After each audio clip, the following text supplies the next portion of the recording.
kepada Ibu pengatur acara. Bismillahirrahmanirrahim. Assalamualaikum warahmatullahi wabarakatuh. Waalaikumsalam warahmatullahi wabarakatuh. Bapak Kepala Sekolah yang saya hormati beserta Ibu Bapak Dewan Guru yang saya banggakan. Baik, saya pertama-tama ingin mengucapkan terima kasih karena sudah sore tapi mau menyempatkan diri untuk mengikuti acara diseminasi budaya positif yang ingin kita laksanakan di SMP Negeri 2 Cikmas ini. Nah, diseminasi budaya positif ini merupakan pembelajaran yang saya ikuti di modul 1.4. Kemudian agenda hari ini itu apa saja? Yang pertama tadi pembukaan, kemudian ice breaking, eksplorasi konsep, refleksi, dan juga penutup. Nah, sebelum kita mulai acaranya, saya ingin Ibu Bapak menyempatkan waktu sedikit untuk memejamkan mata. Ya, saya beri waktu berapa menit? 1 menit? Memejamkan mata, kemudian memikirkan apa yang menurut Bapak Ibu paling berharga di dalam hidup. Sudah? Kemudian Bapak Ibu kepalkan tangannya. Genggam yang berharga tersebut itu apa? Sudah? Sudah. Sekarang boleh dibuka matanya. Ibu Eyet, boleh saya minta yang Ibu genggam? Boleh apa tidak? Boleh. Ya, kemudian saya minta Pak Diki. Nih, Pak Diki. Boleh saya minta? Tidak boleh. Tidak boleh. Kalau begitu saya beli boleh? Tidak. 1.000? Tidak. 2.000? Tidak. 100.000? Tidak akan saya kasih. 1 juta? Tidak. 1 miliar? Tetap tidak. Tetap tidak. Nah, saya ingin tahu nih, apa yang menurut Pak Diki paling berharga yang digenggam tersebut? Anak.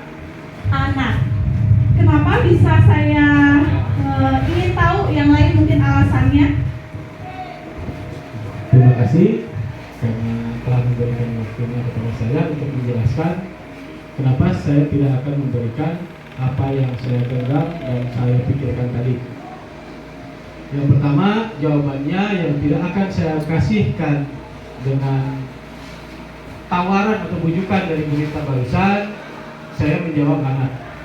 Karena dasarnya anak itu titipan dari Tuhan yang sangat berharga yang telah diberikan kepercayaan kepada saya. Anak itu adalah amanah yang harus kita jalani dan kita jalankan untuk menjadikan anak tersebut menjadi dan memiliki akhlak yang mulia, hasil atau kebanggaan buat orang tuanya. Mungkin itu berita yang tidak bisa saya berikan dengan tawaran berita barusan. Terima kasih. Assalamualaikum warahmatullahi wabarakatuh. Waalaikumsalam warahmatullahi wabarakatuh. Ternyata yang Pak Diki genggam erat itu adalah anak. Nah, sekarang saya ingin tanya ke Bu Eyet nih. Tadi apa yang digenggam sehingga dengan mudahnya memberikan kepada saya ini? Suami. Kebersamaan, kebahagiaan. Tadi Bu Nita, terima kasih Bu Nita. Kenapa saya memberikan dengan mudah itu? Karena saya ingin bersama-sama berbahagia dengan teman-teman. Luar biasa. Berbagi itu indah. Ya, jadi yang barusan kita laksanakan ketika ice breaking itu adalah berkaitan dengan materi yang akan kita bahas selanjutnya mengenai posisi kontrol manusia. Ya, kita lanjutkan. Ini yang sudah kita laksanakan tadi kegiatannya. Ya, jadi sebenarnya yang punya kontrol atas diri kita itu adalah diri kita sendiri. Ya, jadi kita misalkan meminta anak, menghukum anak sehingga anak tersebut menjadi anak yang penurut, sebenarnya bukan kita yang berhasil, tetapi dia yang membuka hatinya untuk menerima apa yang kita utarakan atau kita perintahkan. Kalau dia tidak membuka hatinya, tetap saja ya. Jadi mau kita paksa bagaimanapun, seperti Pak Diki tadi, tetap tidak akan terbuka hatinya. Kemudian di sini ada pertanyaan pemantik. Setuju atau tidak? Ya, cukup setuju atau tidak setuju. Hukuman dapat mendisiplinkan anak. Setuju atau tidak? Tidak. Tidak. Nah, yang lain mungkin Tidak. tidak. Kemudian yang kedua, pemberian hukuman dengan hal positif seperti membaca atau membersihkan halaman sekolah dapat meningkatkan disiplin anak. Setuju atau tidak? Tidak.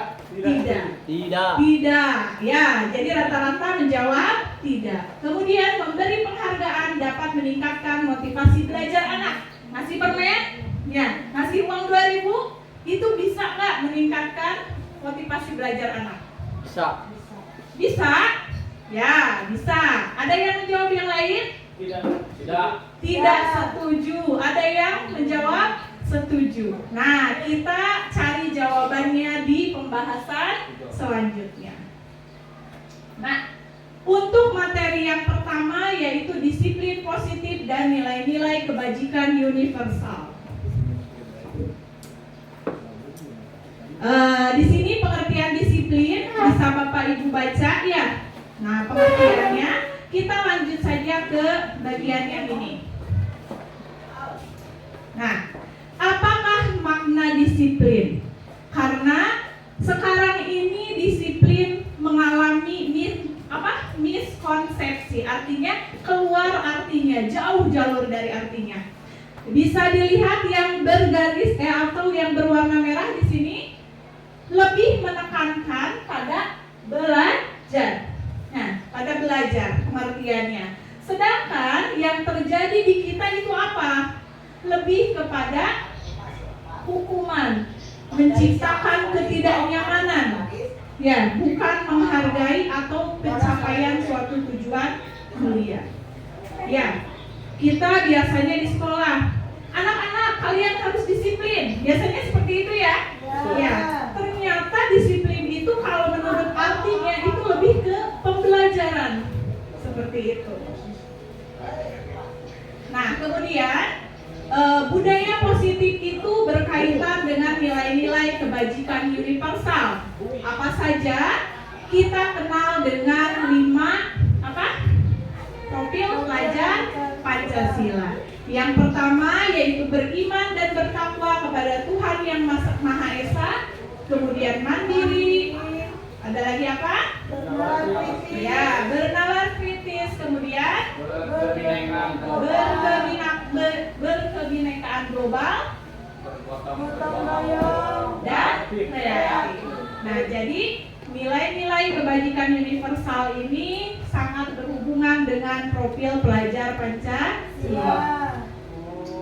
Nah, untuk materi yang kedua yaitu teori motivasi, hukuman dan penghargaan atau restitusi. Nah, di sini teori motivasi itu ada 3. Jadi motivasi seseorang baik kita sebagai guru atau anak biasanya karena 3 alasan mengapa kita melakukan hal tersebut. Yang pertama, alasannya itu untuk menghindari ketidaknyamanan atau hukuman. Kenapa kita ke sekolah pakai sepatu hitam padahal di rumah punya sepatu yang merek Nike misalnya ya, inginnya pakai yang itu tapi takut dihukum karena guru. Nah, itu contoh yang pertama. Berarti alasannya karena motivasi eksternal. Iya, betul sekali, dari luar. Yang kedua, itu untuk mendapatkan imbalan dari orang lain. Ya, kita misalkan disuruh guru keluar, ya, arek ngawaro ku guru itu mah supaya nilainya besar. Nah, berarti itu karena motivasi dalam dirinya ingin mendapatkan hadiah atau imbalan. Nah, ini juga dari luar. Ya, motivasi eksternal. Dan yang ketiga itu untuk menghargai diri sendiri. Saya akan menjadi orang yang seperti apa bila saya melakukannya. Nah, seperti itu. Ya, sadar akan dirinya sendiri. Nah, ini adalah motivasi internal. Nah, biasanya eksternal itu bertahan tidak lama. Nah, sedangkan kalau yang internal itu lama. Ya, jadi seperti itu. Ya, seperti itu. Nah, sekarang di sini ada pengertian merdeka menurut Ki Hajar Dewantara. Merdeka itu artinya tidak hanya terlepas dari perintah, akan tetapi juga cakap buat memerintah diri sendiri. Atau ini berhubungan dengan tadi motivasi apa? Internal. Ya, intrinsik. Ya, intrinsik. Nah, sekarang tadi di pertanyaan pemantik ada pertanyaan, apakah pemberian imbalan atau hadiah itu setuju atau tidak katanya? Ya. Ada yang jawab setuju, ada yang jawab tidak. Ternyata berdasarkan penelitian yang dilakukan, imbalan itu sama dengan hukuman secara tidak langsung. Nah, jadi seperti itu. Ya, jadi kenapa katanya ternyata ada dua kasus nih, anak misalnya, yang satu disuruh apa? Yang satu lagi disuruh dengan hal yang sama. Yang ini ditawari hadiah, sedangkan yang ini tidak ada beban, bebas. Ya, ternyata yang lebih kreatif itu yang tidak diberi hadiah. Seperti itu. Ya.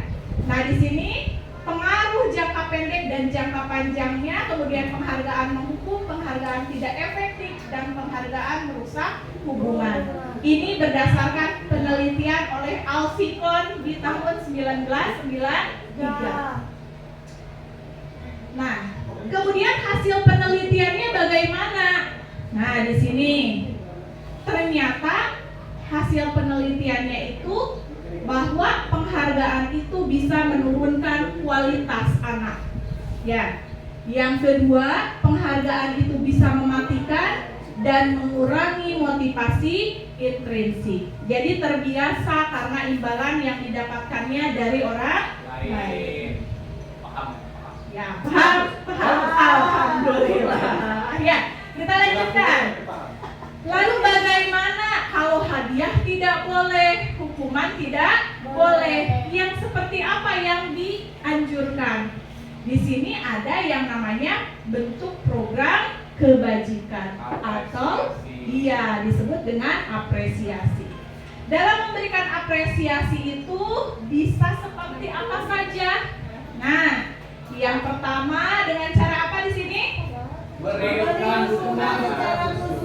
Memberi dukungan secara khusus, ya, secara pribadi, langsung ke orangnya, seperti itu. Kemudian beri pengakuan secara pribadi, wah kamu hebat karena sudah melakukan ini, seperti itu. Kemudian beri pengakuan kepada semua murid secara bergantian, sesuai dengan apa yang mereka bisa. Ya, karena sekali lagi setiap siswa itu karakternya unik. Tidak ada pintar dan bodoh, tetapi mereka punya keunikan masing-masing. Kemudian ada lagi beri pengakuan secara konsisten, harus terus-menerus ya. Jadi jangan pas awal-awalnya saja diberi dukungan, misalkan diapresiasi, tapi kesana-kesananya tidak ada. Nah, seperti itu. Kemudian fokus ya pada prosesnya, bukan dilihat hasilnya. Bagaimana anak tersebut bekerja keras untuk mencapai sesuatu, itu yang harus kita apresiasi. Ya. Berarti harus mendukung proses, Bu ya. Oh, jadi begini Bu ya.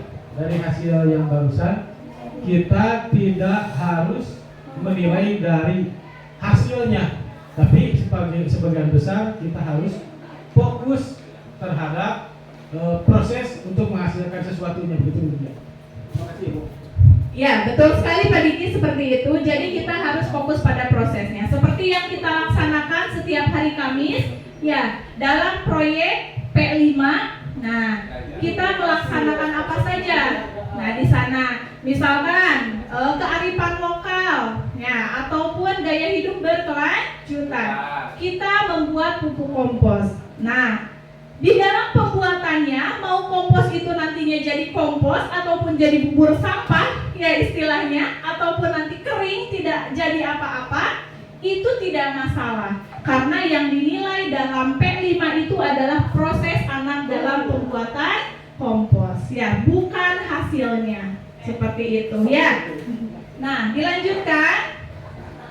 Di sini ada contoh pengakuan atau apresiasi kebijakan.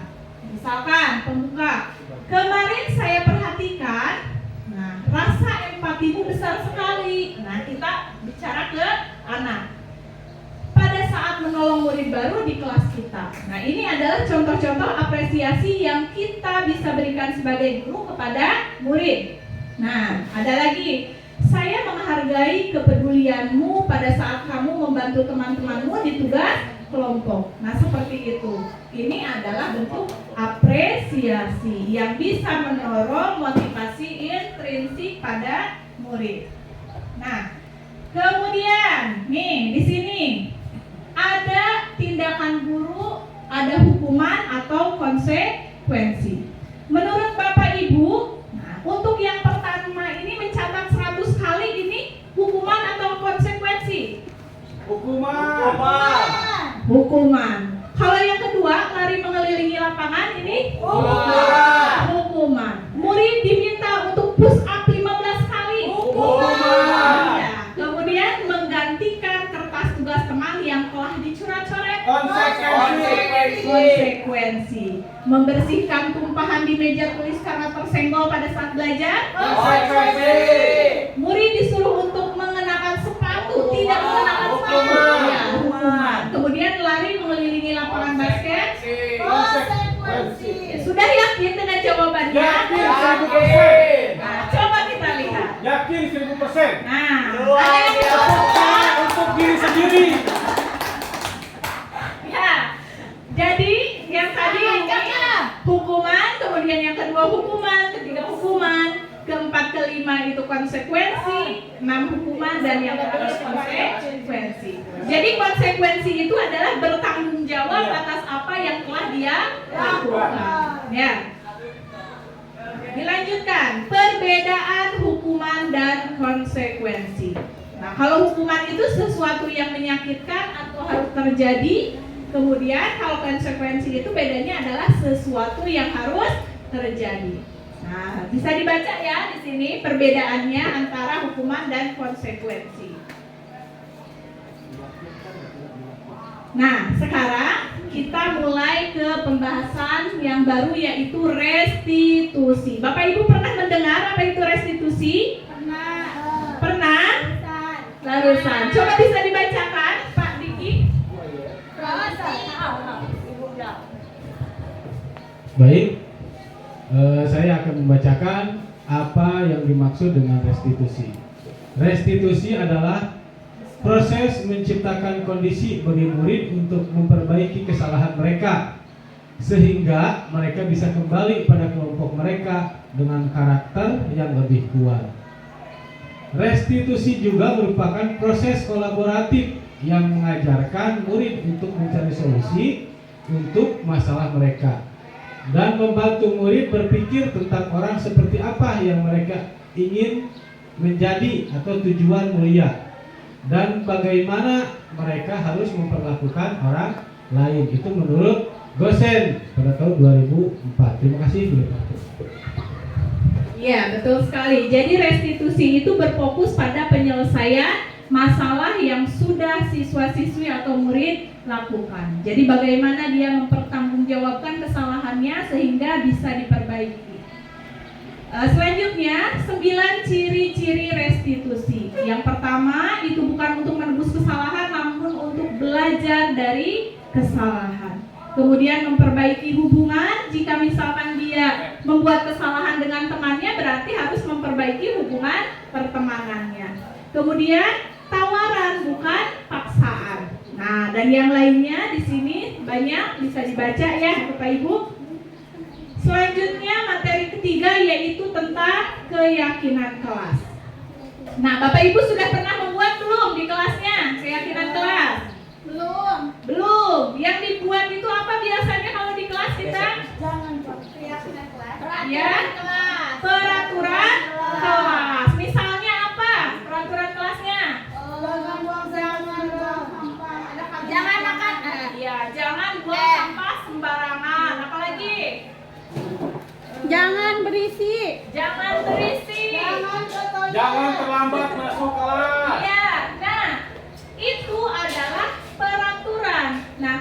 ternyata ya peraturan itu bisa kita modifikasi sehingga timbul kesadaran intrinsik dari diri siswa dengan membuat keyakinan Kelas.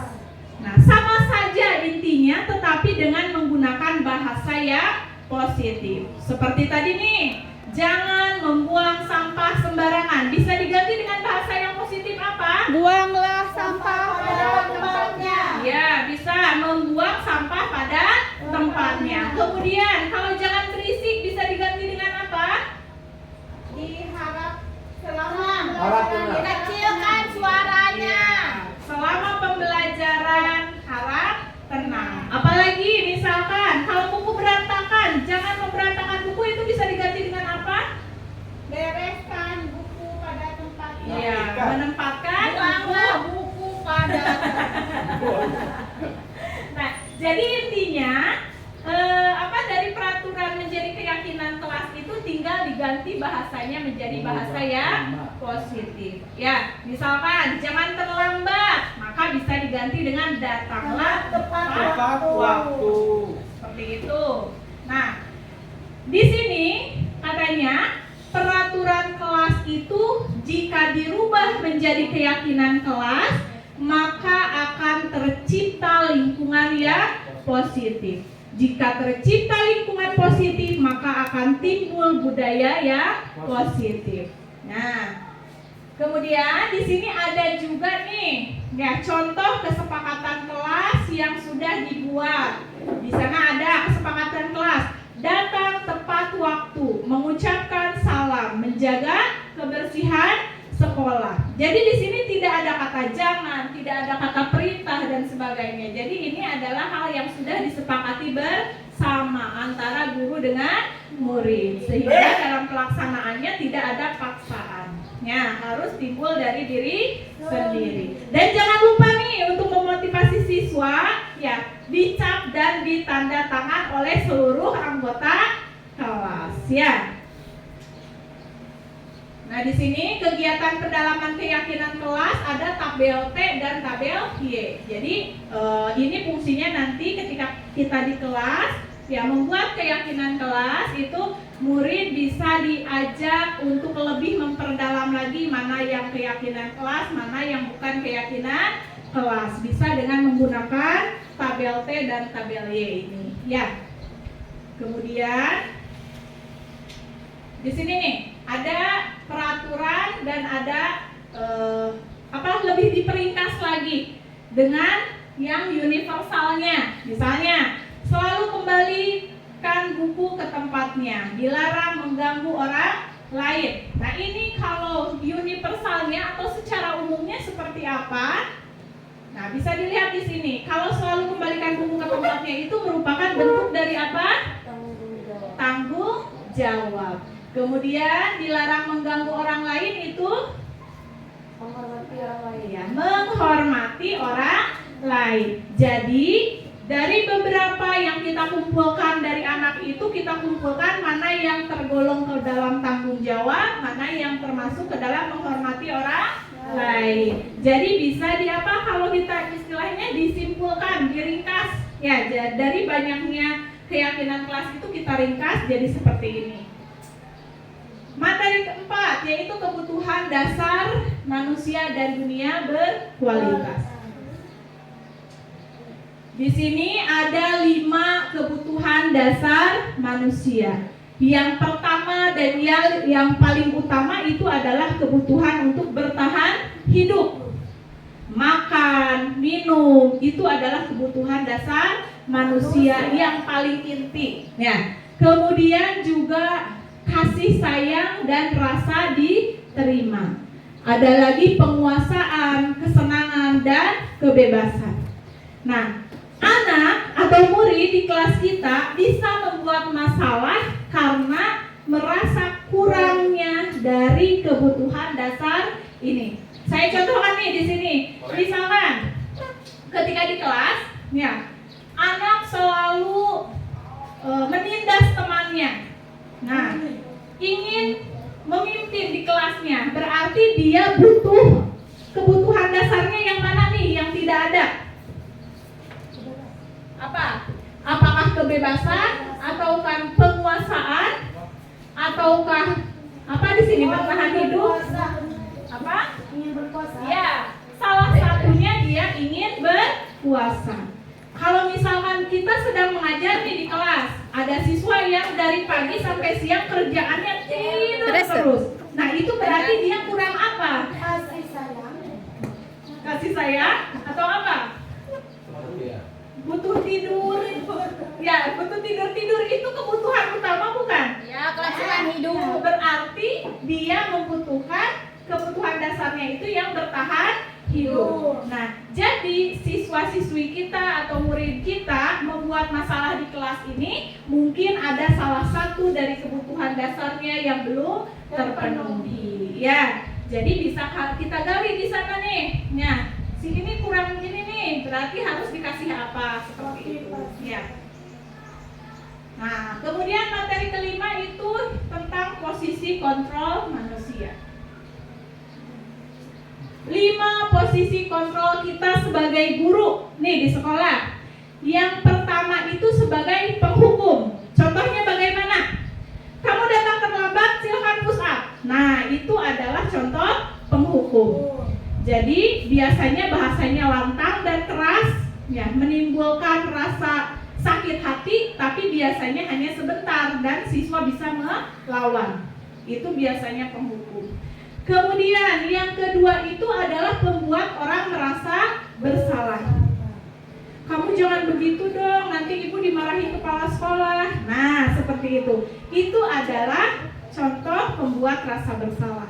Biasanya bahasanya pelan, tetapi langsung nancep di hati anak. Biasanya ingatnya juga akan lama. Nah, kemudian sebagai teman.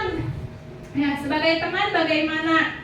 Contohnya di sini, membuatkan alasan-alasan untuk muridnya. Ayolah, lakukan demi ibu. Nah, biasanya ini bagus ya untuk anak tersebut jadi penurut dan sebagainya. Sayangnya, ya dia hanya menurut pada guru yang dia anggap teman saja, tidak pada yang lain.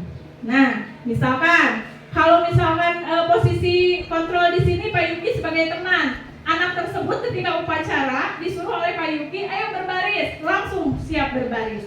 Tetapi ketika Pak Yuki tidak ada, diberi perintah oleh Pak Diki, tidak akan nurut. Nah, itu jadi posisi kontrolnya sebagai teman. Ada lagi sebagai pemantau. Pemantau ini selalu berkaitan dengan konsekuensi. Apa yang kamu perbuat, maka harus kamu ganti. Nah, kamu menjatuhkan ini, maka kamu harus ganti. Jadi ada bukan hukuman apa ya? Ada tanggung jawabnya, bentuk tanggung jawabnya. Tetapi tidak dirinci secara alasannya. Ya, kalau bedanya. Nah, ada lagi sebagai manajer. Manajer inilah yang melaksanakan proses restitusi. Nah, jadi sebagai manajer. Dia itu bagaimana sebagai manajer? Ya, nanti kita lihat di proses restitusinya. Nah, nyambung dari materi yang tadi tentang segitiga restitusi. Di sini ada menstabilkan identitas, kemudian validasi kebutuhan, dan menanyakan keyakinan. Mau dicontohkan tidak? Siapa yang mau jadi siswanya? Pak Yuki, paling semangat Pak Yuki. Ya, sini boleh, Septi. Iya. Kursi. Ibu juga harus bawa kursinya. Semangat Ade ya. Ini masih pagi Ade. Di sini bisa dicontohkan ya proses restitusi. Yang pertama itu menstabilkan identitas. Selamat pagi, Septi. Selamat pagi, Bu. Ibu dengar ya, Ibu mendapatkan laporan dari anggota OSIS, katanya Septi ini sudah kedapatan berkali-kali memakai sepatu putih katanya. Nah, Ibu juga sebenarnya tidak apa-apa karena kita pasti Ibu pernah melakukan salah, teman kalian juga pernah melakukan salah. Tapi Ibu ingin menanyakan nih, apa sih alasan Septi memakai sepatu putih sudah berkali-kali seperti itu? Ibu Bu yang yang warna hitam saya serem, Bu. Sobek. Yang suara lagi ada yang suara lagi. Oh, jadi seperti itu. Nah,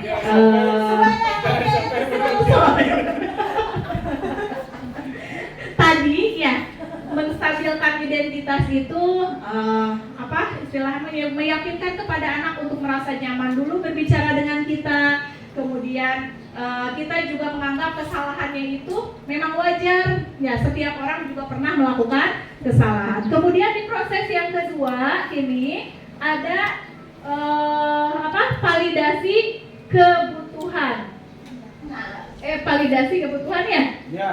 Nah, tadi ditanyakan alasannya kenapa. Sudah kan ya tadi alasannya, katanya sepatunya sudah seret. Seperti itu. Nah, Septi masih ingat gak dengan keyakinan kelas kita? Ingat, Bu, harusnya setiap hari itu saya memakai sepatu warna. Warna yang hitam, Dek. Coba beli dulu. Karena hitam putih, Bu. Coba kamu Tapi sekarang saya pakai yang ada.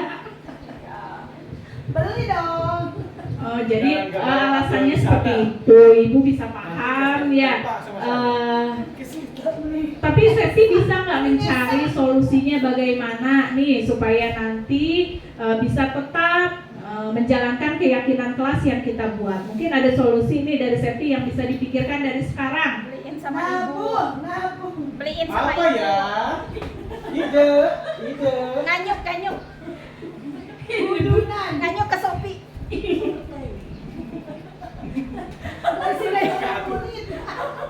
Ayo. Ini, Bu, kemarin saya sudah ngobrol sama Mama. Katanya nanti kalau itu bapak saya di laut hasil dapat layur, saya mau dibelikan, Bu. Layur murah. Iya, baik, seperti itu. Jadi itu solusi yang bisa Septi berikan ya. Nah, nanti Ibu juga akan menghubungi orang tua Septi untuk lebih Ngasih apa? duit. Ngasih uang makan supaya hasil. Iya, seperti itu. Nanti Ibu akan telepon juga orang tua. Terima kasih ya. Nah, mulai besok nanti kalau sudah dibelikan sepatunya jangan lupa dipakai. Ya, terima kasih. Sekarang boleh Septi ke kelasnya lagi. Terima kasih. Ya. Jadi seperti itu. Tepuk tangan Nah, buat si Ade. ya, tepuk tangan dulu Ade, deh. semangat. Sungguh menghayati ya Bapak Ibu ya. Nah, jadi di bagian solusinya itu bagaimana dia menggali sendiri. Jadi solusinya bukan dari kita sebagai guru, tetapi dari diri sendiri. Yaitu adalah menanyakan keyakinan. Nah, lanjut. Ini sudah dicontohkan langsung ya, tidak perlu dibahas. Nah, ini adalah dokumentasi yang sudah saya laksanakan atau implementasi budaya positif yang sudah saya laksanakan di sekolah. Di sini ada bagaimana saya melaksanakan restitusi kepada siswa yang bermasalah. Kemudian di sini juga ada saya melaksanakan pembuatan keyakinan di kelas. Nah, mungkin seperti itu. Terima kasih. Materi untuk budaya positif sudah selesai. Mungkin salah satu dari Bapak Ibu ada yang ingin melaksanakan atau merefleksikan apa yang sudah Bapak Ibu terima dari kegiatan hari ini. Ada yang mau untuk refleksi? Siapa? Cukup, Ibu. Refleksinya siapa refleksi? Ayo, Bu Ki, ayo, Septi. Ki. Mau refleksinya dulu? Bu.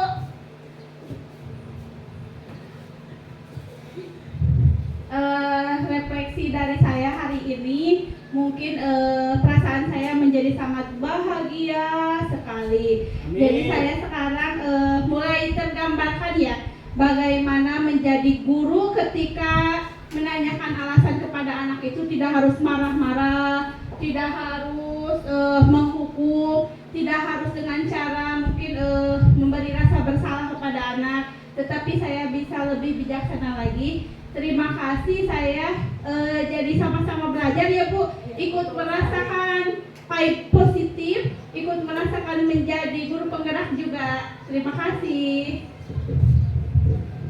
Ya, sama-sama. Terima kasih juga Bu Septi. Baik Bapak Ibu, setelah kegiatan kita hari ini, mudah-mudahan kita seluruh warga yang ada di SMP Negeri 2 Cimas ini bisa menanamkan budaya positif. Amin. Ya, amin ya robbal alamin. Sehingga sekolah kita menjadi sekolah aman, nyaman, juga sekolah yang berpihak kepada siswa. Ya, seperti itu mungkin. Hanya itu penjelasan saya, apa yang sudah saya terima dari pembelajaran saya di guru penggerak ini. Ya, saya juga berharap Bapak Ibu yang belum mengikuti ikut berpartisipasi. Seperti saya juga ya, pada awalnya memang karena hanya ikut-ikutan saja, tetapi setelah beberapa modul saya lalui, pemikiran saya semakin terbuka dan banyak ilmu-ilmu baru yang didapatkan. Ya, seperti itu. Sekali lagi saya ucapkan terima kasih. Mohon maaf apabila dalam perjalanannya tadi banyak kesalahan. Ya, saya mohon maaf sekali lagi. Terima kasih. Wassalamualaikum warahmatullahi wabarakatuh. Terima kasih Bapak Ibu hebat. Salam dan bahagia. Ya. Hari ini kegiatan kita dimulai dengan membuat dulu keyakinan kelas. Nah, ada yang tahu nggak apa itu keyakinan kelas? Tidak. Nah, coba ada yang bisa menjelaskan nggak berdasarkan bahasa sendiri? Kalau secara sederhananya ada yang apa? Apa?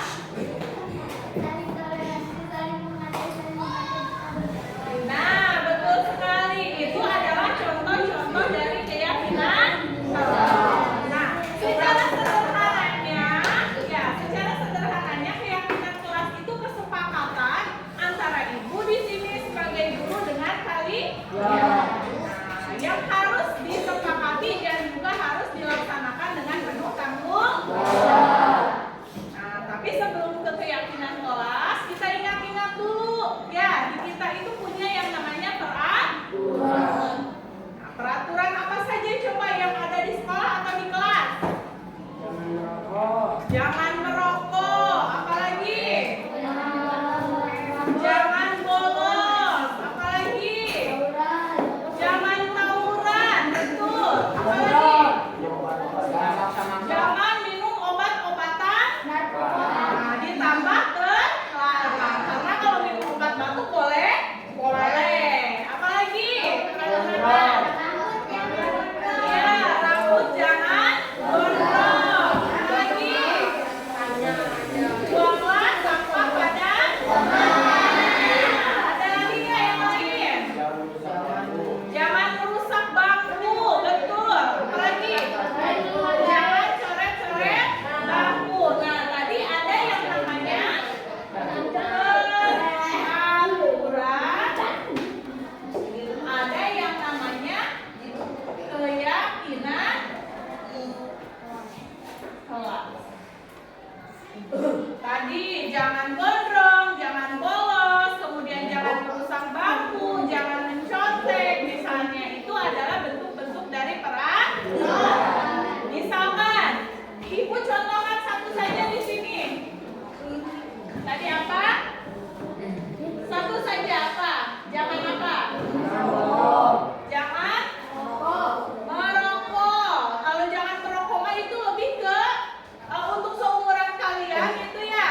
Maupun di kelas atau di sekolah atau di luar pun itu pasti jangan. Yang lain yang di peraturan kelas saja apa?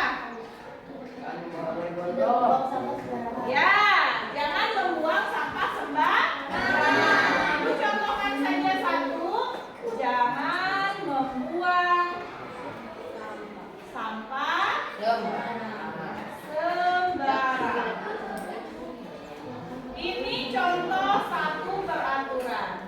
Kemudian, bagaimana Bu bentuknya kalau keyakinan kelas? Nah, kita ganti bahasa jangan membuang sampah sembarangan ini dengan kalimat yang positif. Iya. Terus kalau yang jangan membuang sampah sembarangan ini jadi apa?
kita punya keyakinan kelas yang harus saya jalankan, yang saya harus jalani dengan penuh tanggung jawab. Nah, jadi bedanya peraturan dengan keyakinan kelas itu, kalau ini sifatnya memaksa, ya, hanya dibuat oleh guru saja atau sekolah saja. Tetapi kalau keyakinan kelas itu kita buat bersama. Yang kita setujui maka di ACC, ditandatangani. Kalau kita tidak setuju berarti dihilangkan. Nah, sekarang Ibu akan membagikan kertas sticky note. Nah, yang seperti ini. Di kertas sticky note ini, di belakangnya ada lemnya. Jadi awas jangan sampai salah menuliskan. Nah, Ibu minta setiap orang itu menuliskan satu jenis keyakinan kelas. Nah, ya, satu jenis keyakinan kelas yang ingin kalian terapkan di kelas kalian. Nah, siap? Siap. Siapkan balpennya? Nah, udah. Nah, udah ada balpen? Nanti pinjam aja dulu sekali lewat ya. Nah, Ibu bagikan dulu satu orang satu. Sekali lagi jangan sampai salah tulis. Berarti yang ada lemnya itu disimpan di belakang. Ya, di belakang disimpannya. Nah, jadi kalau mau menulisnya di sininya, ya jangan yang ada lemnya. Karena nanti susah di sana ditempelnya. So, setiap orang itu menuliskan satu jenis peraturan, satu jenis keyakinan kelas yang ingin diterapkan di kelas B. Aku di kelas B itu mau ada keyakinan kelasnya mau pulang jam 10 misalnya, ya. Nah, kalau gurunya setuju boleh nggak? Boleh kalau disetujui sekolah dan disetujui guru. Tapi kalau tidak disetujui berarti diganti dengan keyakinan kelas yang apa? Ada yang belum kebagian? Sini. Nih,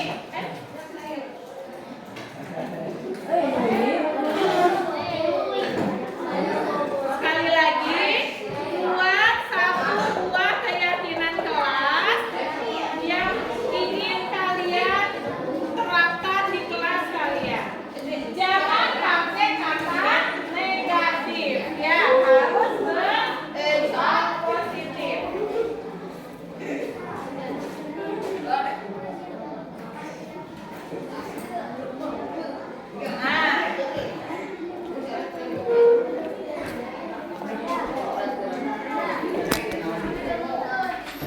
Coba tuliskan.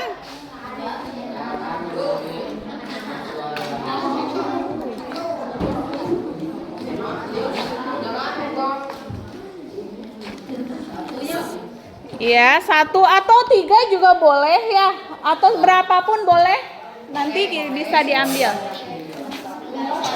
Sekali lagi, untuk keyakinan kelas itu pakai bahasa yang positif. Jangan gunakan kata jangan, ya.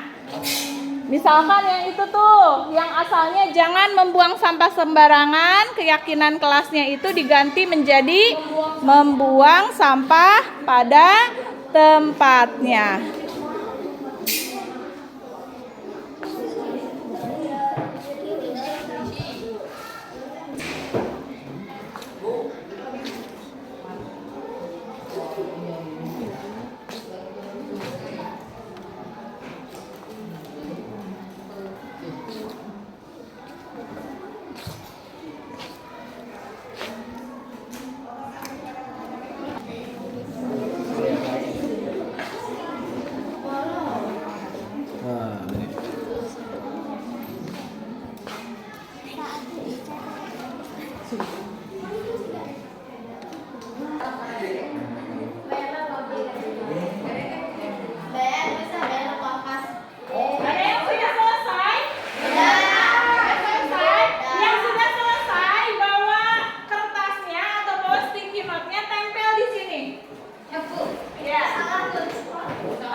Wah,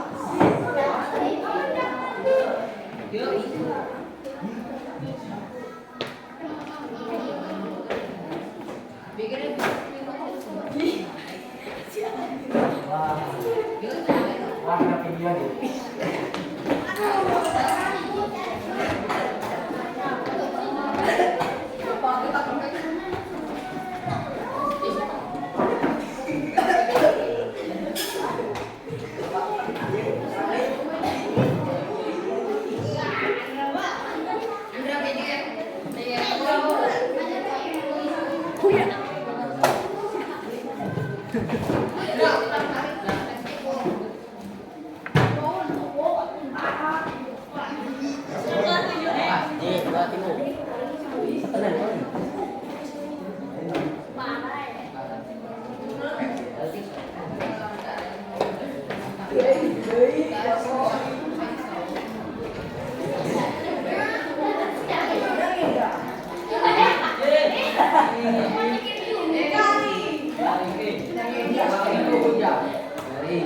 Sudah semua? Sudah? Nah.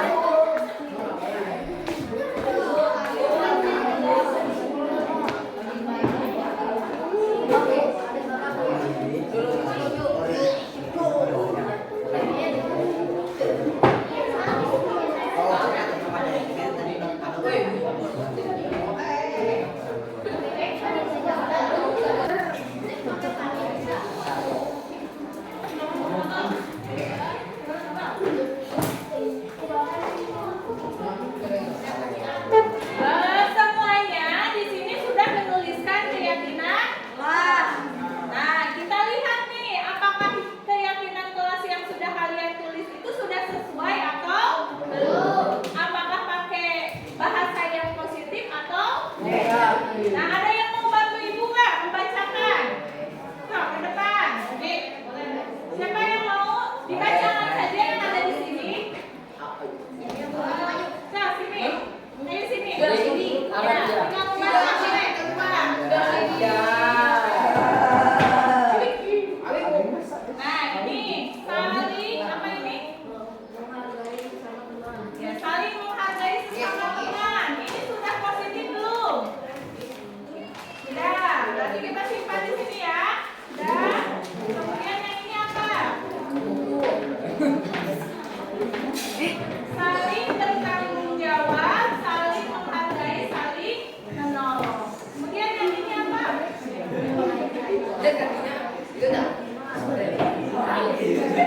Ya, saling menghargai, saling membantu, dan saling membantu. Yang ini? Ya.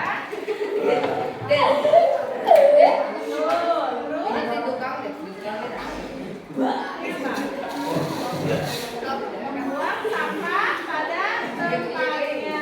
Ini apa? Membuang sampah pada tempatnya. Ya, tepuk tangan.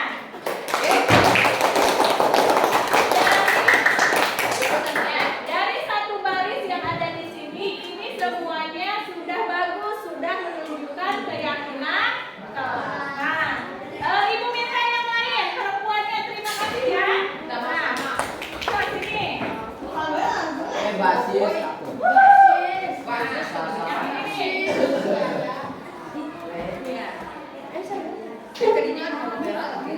Saling membantu sesama.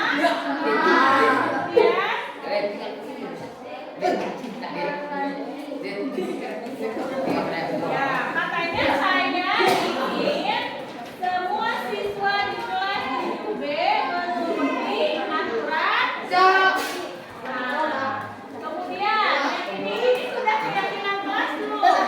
Belum kalian. Lihat yang salah dulu.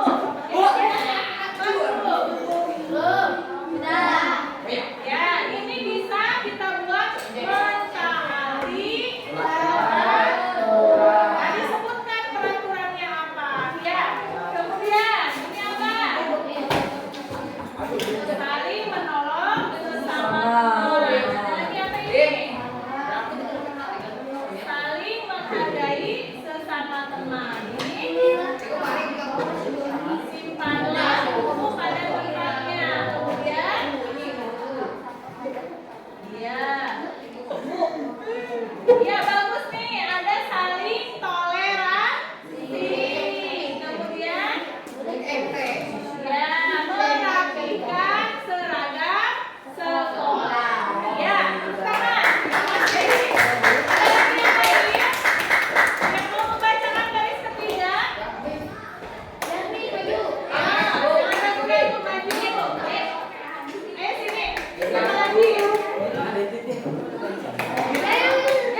Kemudian saling toleransi juga sudah. Sudah. Menyimpan buku udah belum? Udah. Kemudian simpanlah buku sudah. Ini memakai baju yang rapi. Udah belum? Belum. Memakai baju yang rapi. Nah, kemudian saling menghargai sudah. Saling menghormati juga sudah sama. Nah, ini adalah keyakinan kelas yang sudah kalian buat. Nah, sekarang ibu mau tanya, apakah keyakinan kelas ini sudah cukup atau belum? Ada yang mau ditambahkan atau tidak? Kalau misalkan bolak-balik ke air terus boleh nggak? Kalau misalnya tidak, di sini mau ditambahkan apa? Tidak boleh keluar. Apa? Kalau tidak boleh berarti maksudnya ke teratur. Nah, kalau bahasa yang untuk keyakinan kelasnya apa? Ke air jika apa? Ke air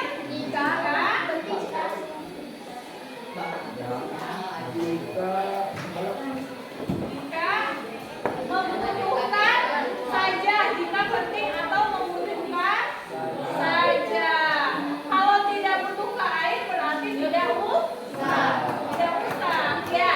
Kemudian kalau di kelas itu rambut boleh gondrong tidak? Boleh ditambahkan nggak keterangan keyakinan kelasnya? Kalau di sini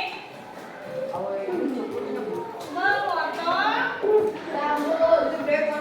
rambut dengan rapi. Nah, ada yang mau ditambahkan lagi tidak? Kalau ke kelas boleh terlambat tidak? Berarti kalau tidak, di sini apa?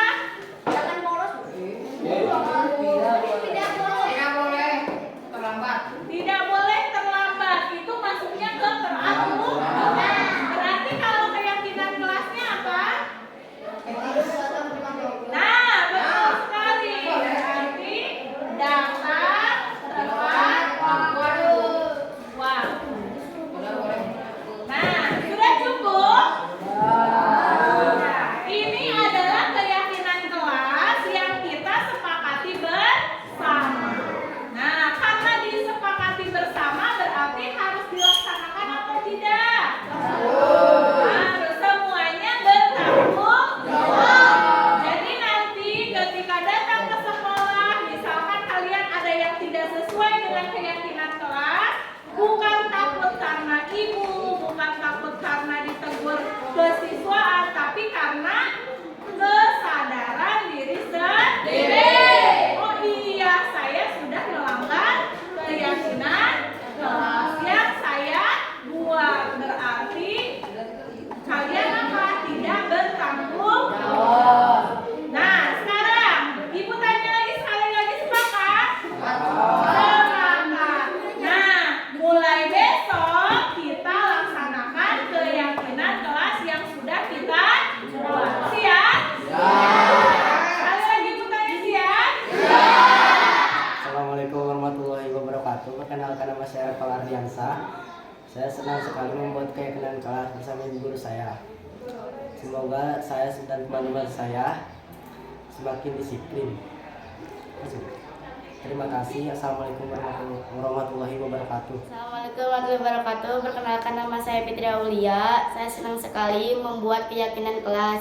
Semoga yang kita buat bisa dilaksanakan dengan penuh tanggung jawab. Terima kasih. Wassalamualaikum warahmatullahi wabarakatuh. Assalamualaikum warahmatullahi wabarakatuh. Perkenalkan, saya Suci Ajeng Rahayu, rekan kerjanya Bunita Arianti. Saya merasa tertarik dengan budaya positif yang diterapkan oleh Bu Nita Ariyanti di kelas, yaitu dengan membuat keyakinan kelas. Dengan adanya keyakinan kelas tersebut membuat saya dan rekan-rekan guru yang lain termotivasi untuk lebih semangat lagi dalam mengajar.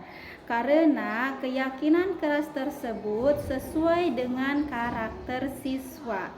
Sehingga siswa dan siswi di sini merasa nyaman dengan adanya keyakinan kelas yang telah dibuat oleh Bu Nita Ariyanti. Nah, untuk itu saya mengucapkan terima kasih kepada Bu Nita Ariyanti atas inspirasinya yang telah membuat keyakinan kelas, sehingga kami sebagai rekan gurunya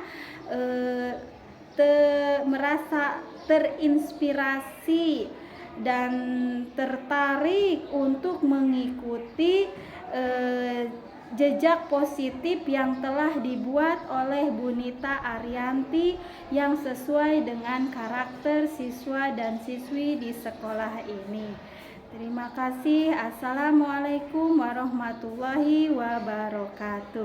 Assalamualaikum warahmatullahi wabarakatuh. Perkenalkan, nama saya Nita Ariyanti. Saya CGP Angkatan 9 dari SMP Negeri 2 Cimas. Setelah melaksanakan beberapa kegiatan yang menumbuhkan budaya positif di sekolah, perasaan saya senang karena saya mendapatkan tanggapan positif, baik itu dari kepala sekolah, dari murid, juga dari rekan guru yang lain.